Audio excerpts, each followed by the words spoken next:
মা, তুমি এখানে চা বেচতেছো? তুমি আমারে আর কত কষ্ট দিবে? আমার বউ আমারে বললো চা বিক্রি করতেছে। আমি এই কথা শোনার পরে নিজেরা সামলা রাখতে পারি না। আমি এই জন্য তোমাকে নিতে আসছি। আমি থাকতে তুমি এত কেন কষ্ট করো? ভিক্ষা করো, চা বিক্রি করো, এত কষ্ট দরকার কি তোমার? আমি না তোমার সন্তান? তুমি না আমার জন্ম দিছো? তাহলে এত কষ্ট কেন করো আম্মা?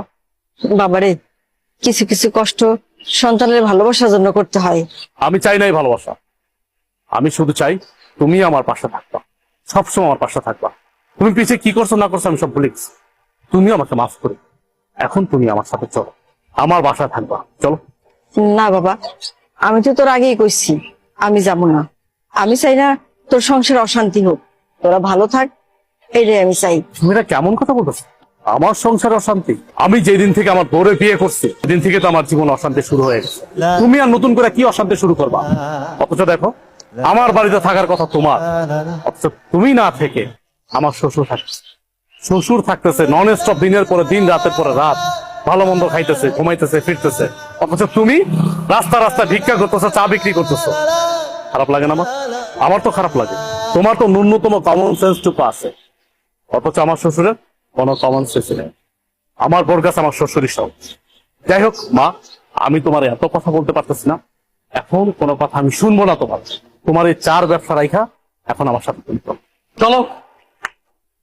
এখন থেকে তুমি এই বাড়িতেই থাকবা। তুমি এত কিছুর পরেও সেই তোমার মাকে বাড়িতে নিয়ে এসছো, আমাকে তোয়াক্কা করে তুমি তোমার মাকে নিয়ে আসছো।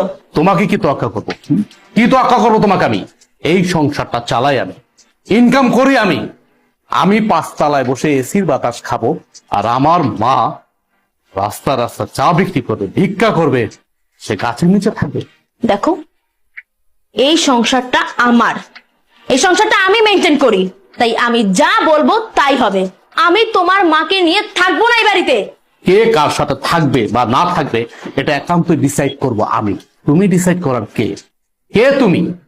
কে তুমি বলো? আমি কে মানে? আমি তোমার বউ। এই বাড়িটা আমার, আর এই সংসারটাও আমার। এই সংসারের সব দায়িত্ব আমি পালন করি, তুমি তো তেমন কিছুই করো না। সো আমি এই সংসারে যে ডিসিশন দিব সেটাই ফাইনাল। আর তোমার মা তোমার ছোট ভাই ঘরে টিকতে পারেনি, আমার ঘরে কেন টিকবে? হ্যাঁ, তোমার কি মনে হয় যে উনি অত ভালো একটা মেয়ের সাথে টিকতে পারলো না, আমার সাথে টিকতে পারবে? কখনোই না। আমি তোমার মাকে নিয়ে এই এক ছাদের নিচে কোনো দিনও থাকবো না। এখনো সময় আছে, তোমার মাকে বের করো। বাহ, এই বাড়ি তোমার, তোমার কথা মতো চলবে।